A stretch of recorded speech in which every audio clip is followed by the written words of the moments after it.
Fernando Alonso has won the Monaco Grand Prix, but Lewis Hamilton, his fourth straight second place, and he completes a famous McLaren 1-2, and never mind the finishing order, it was a 1-2 that McLaren wanted today. In third place for Ferrari, a distant Felipe Massa. All the rest were lapped. Giancarlo Fisichella in fourth. Robert Kubica, a fine fighting drive from him. Nick Heidfeld, Alex Wurz and Kimi Raikkonen battling his way up from 16th on the grid. They complete the point scorers. And once again, Jenson Button, Rubens Barrichello yet to score a point for Honda this season. The Drivers' Championship, though, shared certainly in points terms between Fernando Alonso and Lewis Hamilton, but Alonso ahead by virtue of his 2 Grand Prix victories so far this season. Felipe Massa 5 points behind them. Kimi Raikkonen some way distant. OK, we're going to get all the reaction. Let's just check on the Constructors' Championship first of all, and it's been a very good day indeed, of course, for McLaren. A 1-2, and they stretch their lead over Ferrari to 20 points. So all the important reaction. Let's first of all, though, hear from Lewis's father. Anthony Hamilton is standing by to talk to us. Well, Anthony, I mean, it was very close. We can say that between Lewis and Fernando. Yeah, no, it was very close. I think Lewis got a fantastic start. I think Lewis felt he was quicker, but obviously had to cool off a little bit in the middle of the first stint. But towards the end, it looked like Lewis had got the legs, and obviously he was pushing to have the win. But when you're in a position of 1 and 2, it's pointless fighting unless there's a real reason to do so. But to be honest, we're really pleased to have second in your first Monaco Formula 1 Grand Prix. I mean, that's actually quite unanimous for us. Yeah, and I guess Ron needed to make sure that he got the 1-2, which is so important to the team. But Lewis will be a little frustrated, I guess. I'm not sure. I actually think Lewis might be actually quite happy. At the end of the day, if you get pole on the Saturday, you stand more of a chance, particularly around this circuit, of leading the race. And it would have been a tough call, I think, for Lewis to have overtaken Fernando. Fernando drove brilliantly, so you've got to give him more credit. And to be quite honest, the team performed fantastically. So you've got to be happy, haven't you? Yes, Mark, let's start by paying tribute to Fernando Alonso, who's right back on form today. Yeah, faultless drive. You couldn't say he made any mistake whatsoever. But I think, as Anthony Hamilton alluded to then, qualifying was the important factor. And I think that's where Lewis lost out slightly. It could have been a different story. But you have to say, from the point of the start onwards, when it went into the first corner with Alonso leading, the race was pretty much over and done with. Clean start for everybody, Steve. No problems really whatsoever. Most unusual for Monaco, because we normally see a few incidents. But Hamilton slotted right in behind Alonso. Ferrari followed with Massa there. A couple of little incidents at the back there, but nothing major whatsoever. It's just such an important factor in qualifying. If the front row get away there cleanly, if you don't get out there and make a hindrance to yourself into turn 1, you're in. But Hamilton coming in behind Alonso in that fashion off the start line, that was a sort of choreographed McLaren move. Yeah, it was very much. But I think at the same point, I think Lewis had already told himself, just be sensible about this. I'm not going to win into the first corner. It's a staggered grid anyway. As long as both cars got away cleanly, which they did, he's been very sensible the whole race. A lot of pressure on his shoulders. The young guy, he's got an immense amount of media pressure on him. He's delivered once again. There was a sort of inconsistency, though, about Lewis in those opening laps. Alonso was straight out in front and building a lead, wasn't he? Yeah, I have to say, I don't think too much with the inconsistency. I think that's a masterclass from Alonso today. Very much the teacher and the pupil. And Alonso has just shown Lewis where he needs to get to if he wants to be a world champion. But Hamilton was certainly trying to throw down the challenge and put in the times. A bit of trouble for Hamilton with the back markers. That's something he's got to learn around Monaco. But again, it's tradition, Monaco. You come up to the back markers. It's not the easiest circuit in the world to get out of somebody's way, because you don't want to go offline and pick up rubber and also put the car into a situation when you could go off. But I think Lewis did a great job. He made his way and cut through. But the experience of Alonso undoubtedly made itself known out there. And again, when you have people out there and the blue flag's waving, they're very cautious and they're very conscious that they're coming up to be lapped. From a McLaren point of view, how alarmed would they have been to see their 2 drivers going so hard in those opening laps and taking so many risks? Well, to be fair, I don't think they would be alarmed. I think they're quite happy to let the 2 guys running out there until they get to the second stop. And it's quite evident that Lewis was told, OK, that's enough, slow down. But again, as I say, I think don't take nothing away from Alonso. That was a masterclass effort today. What about Lewis's style around this Monaco circuit? It gave us some rather lurid replays, but he really is seemingly on the edge most of the time. Yeah, but it's very much his style, as you say. He makes sure that he uses all of the race circuit. that front right wheel is in zero contact for most of that corner there. But it doesn't faze Lewis. He's quite happy to let the car run around. A little bit of movement underneath him. It's not an issue for him. Lots of other drivers actually be a little bit perplexed by that, but Lewis doesn't faze one little bit. So exactly how important was this demonstration from Fernando Alonso for the world champion today, for his own sort of self-respect within the team? Very important indeed, and I think it just underlines where Alonso really sits in that team. He is number one. He's been number one for a couple of seasons, and he's still number one. More reaction just outside the top three. A rather lonely finish from Giancarlo Fisichella, but Renault showing some rather better form, even though they were lapped today. I think we can hear from Giancarlo with Louise. Well done, Giancarlo. Fourth at the start, fourth at the finish. Job well done. Yeah, it's a great result for us. We kept the BMW behind us, which is a great result anyway. Considering the start of the season, BMW was much quicker than us. So today we were quite competitive, and I'm proud about my race, about the job of the team done in the factory and here in the race weekend. So I'm looking forward for the next few races. I got a good, confident feeling in Canada. I hope to do well even there. Well done. Thank you. And that can take us into the top three press conference. Fernando Alonso, the winner in Monaco once again, and we'll see Lewis Hamilton in his very familiar second place seat. Into the press conference. Fernando, many variables, as you said, after qualifying here at Monaco, but today started from the pole, set fastest lap and scored your second successive win here at the Principality.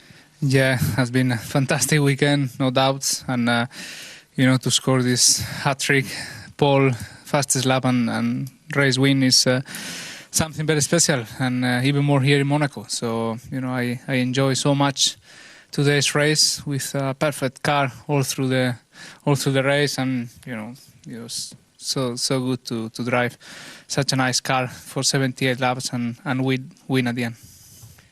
It looked as if, of course, there was pressure from your teammate Lewis at various stages of the race. You consolidated your lead towards the end of the second stint and then again in the third stint. But he was close to you at the beginning of that third stint. Yeah, it was. I think especially the first stint I had a little bit maybe less graining than the other cars, and I was able to open a gap. And just approaching my stop lap in the first stop, I catch, I think, Trulli. And I was 3 laps behind Trulli, doing 2 seconds a lap slower. And it was unbelievable. And I was 9 seconds ahead, and suddenly I was 3 seconds. So, in a way, I think a little bit of the pressure was coming from the people that sometimes you have an advantage, sometimes disadvantage. And I had problems in the key moments of the race, unfortunately. Well, obviously you had to run the 2 different types of Bridgestone tyre. What was the super soft tyre like, the one that had the question mark about the potential graining? Yeah, it was okay. I think the most difficult tyre at the end was the first one we put. So the first stint, everybody had a little bit of graining. The track was not in condition probably, and I think that was the most difficult set of tyres. I think at the end, obviously we slowed down the pace as well because it was not time to risk anymore. So I think the super soft were able to stay very constant all through the stint as well. Congratulations to you, Fernando. Thank you. Lewis, keeping up your brilliant record of podium finish in every race so far. Very, very close to Fernando going into that third stint. And it looks as if you might have touched the guardrail going into Mirabeau right behind him. Yeah, I hit the barrier plenty of times in the race. And I was fortunate that we got a solid car. The team do a good job as usual. And it's strong enough to take the hit. But yeah, we were quick. It's extremely difficult around here trying to follow someone. All weekend both of us have had great pace, and it was tough. I tried to get as close as possible and tried to get ahead, but next time, I guess. Fernando mentioned that he was behind Trulli for a while. You had a very aggressive slice inside Jarno coming out of the swimming pool section. Yeah, today I think traffic was quite poor. I mean, it's always poor in Monaco, just because it's so tight. But Fernando would get past someone, and then I'd have to wait for quite a while or have to shout on the radio to get them to put the blue flag out. So it was always tricky. So I'd gain and then I'd lose more or less. And so that made it extremely difficult. But I had to just try and be as aggressive as possible, but safer. at the same time, you know, I needed to come out of this race with as many points as possible. Well, going into that third stint, as we said, very, very close to Fernando. What was your thinking at that point? Just to push as hard as you could, perhaps, maybe force him into an error? Yeah, absolutely. I knew that we're both extremely quick. So, and when you're behind someone, you can't follow him that closely. So I knew there'll be no way to get so close to him and overtake him. So the only way was to apply pressure, and you know, he's a 2-time world championship. You know, he doesn't really make mistakes, so it's extremely difficult. He did a great job, as well as the team. As always, you know, we've made a fantastic step forward, and as you can see, you know, we were a good step ahead of everyone else today. So that's all due to the hard work the team have done. Brilliant performance. Congratulations to you. Thank you. Now, turning to you, Felipe, the only driver not to be lapped by the two McLaren Mercedes today, on the podium, obviously, but a big win for your opposition, over a minute behind them today. Yeah, definitely McLaren today showed really incredible pace. I think even if I push like 150% on the limit, we will stay the same, you know, in the end. I mean, they were pretty quick today. There was nothing to do with them, you know, just expecting some mistakes or something like that, or maybe a retire. But I was just thinking in finishing third, you know, trying to score as many points. Okay, now they are even the gap is a little bit bigger, but 5 points is nothing in the championship like that. So let's work hard for the next race, which the package for this race was impossible to catch them. So let's try to be in front in the next races. Well, as we saw, you had the same fuel load, as it turned out, as Fernando. Where were they quicker than you in that early phase of the race? Well, in the beginning, I think Lewis was not very quick. I think he was also a little bit heavier. And I was just following him, and Fernando was just much quicker than us. So that was really, I think, the key of the race for Fernando, because he managed to create a gap which was a little bit more easy to keep after the pit stop. And for me, I just running, let's say, in the first 15 laps behind Lewis without any problem, and then I just went to the traffic, so it was also very difficult for me. I stayed also a lot behind Trulli, a lot behind Davidson. I think Davidson was even penalized because of that. I mean, he was maybe 10 laps in front of me. And he was really also destroyed my race against them, because they were just pulling away and I was behind the traffic. So, but anyway, I think in the end the result is quite good for me, for the team, and we keep fighting. And a very different tyre strategy, super soft in the last two stints. Was that a gamble taken at the time, or the plan? I mean, when you see that you have nothing more to put in the car to fight, we just need to put another set of tires and try to see if we can have a better car and quicker. But in the end, it was similar, so it was just the lack of pace we had today. Fernando, turning to you, as we say, that huge margin of victory today. Never would have imagined that coming into this weekend. Never, absolutely. I think it has been a very nice surprise to see how the team was performing this weekend. And you know, I have 16 or 17 wins in my career, and I never won with more than 1 minute to the third guy. So for sure, this is the easiest and probably the nicest victory so far. Very satisfied Fernando Alonso, and Monte Carlo starts to return to normal, and maybe life for Lewis Hamilton will become a little bit more normal, because for the first time in the press conference there we saw him a little bit frustrated, a little bit disappointed, but he's got no real need to be disappointed today, is he? He's got no need to be. I think, as I said, I think he's driven wonderfully again. He's shown what is available to him, but he also knows that he's got a world champion next to him, and that world champion is using that experience that he's got. I don't think he needs to worry, but yes, there is a bit of frustration coming out. He's been second. He wants to get on the top of that podium, and he's desperate to do it. And I think he really did think that this was possible this weekend. Well, I wonder how the team tactics exactly worked out. Certainly the McLaren boss should be pretty happy with a 1-2 result, or you would assume so. Let's hear from Ron Dennis. Yeah, we were cruising from lap 10, really. It was an effortless race, and tremendous discipline from both drivers. A couple of small problems, but nothing serious. But either of the drivers could have won. Don't know what the true pace was, but it was a lot quicker than we went. So you were saying you were controlling it from when? From the second stops or from earlier on? Really from the first round of stops, it was very apparent that either driver could push harder, and it's frustrating for a driver, but we have to function as a team, and slowing them down was difficult because you have to maintain concentration, but that's my job. In a way, that's a big thing for a team to concede, that they were actually, to use Ron's words, controlling things from about 10 laps in. I think that's just Ron just letting everybody know in the pit lane that they could have gone a lot faster. Maybe they could have, maybe they couldn't have. To me, it looked like those guys are pushing very hard indeed, and I'd be quite surprised if there was much more underneath that. But a little bit of psychology there. Well, I mean, Lewis certainly would have thought that he might have had the opportunities to get a bit closer, especially if he was given the chance to run longer in the second stint. Well, I think there could have been a little bit there, Steve, for sure. But I say the team will make the best decision for the team overall. And if there is already somebody out in front, and as Alonso was, there's no reason to try and make that any different and put undue stress into the system. I think they ran the right decision, definitely come out with the right result. OK, well, it's a day that Lewis Hamilton will certainly reflect on, but it's been another magnificent second place for him. But from the Ferrari point of view, well beaten, although they took that third place with Felipe Massa. Let's hear what they're saying inside the Ferrari camp.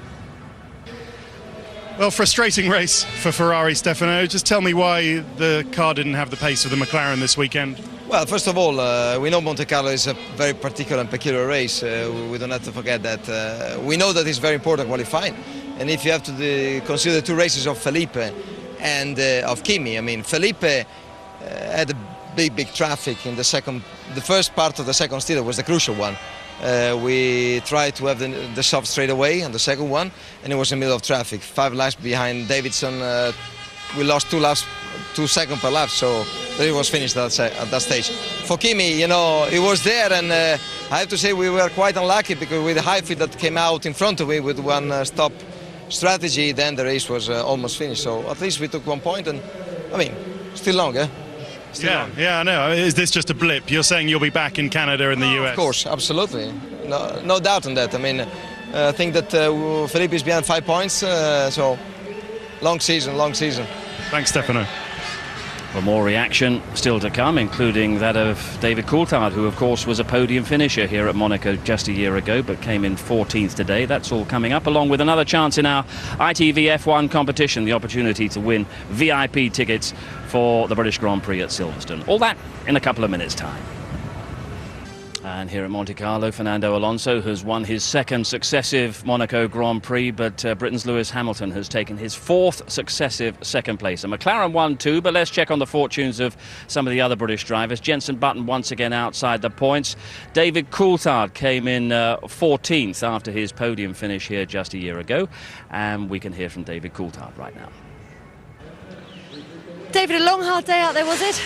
Yeah, it was. Unfortunately, I came together with Tonio and damaged the front wing and end plate, so just basically carried all that understeer through the afternoon, and yeah, there was nothing much to be done. So how difficult was it to drive the car in those conditions? Just way too much understeer, and we were deliberating whether to change the wing at the pit stop, and the decision was taken that just to put some front wing in it, but when I stopped the car there with a water leak, we could see that the end plate is broken, so just losing a ton of front downforce. It's been a bit of a frustrating weekend for the team, generally speaking. Once again, you've shown tons of promise, but it's come to nothing. Yeah, we were scrappy, really, as a team. Everyone's got to hold a hand up and acknowledge that we could have done a better job. Apart from the guys bolting the car together, they did a fantastic job. And when turning Mark's car around and my car around, but on the other level, we didn't get it together. And disappointing, obviously it's a potentially good weekend for us, but there's still a lot of races left this season, and I think the Red Bull is still going to improve. Thanks. Disappointing mark for David Coulthard and Red Bull, and very frustrating, I'm sure, also for Honda.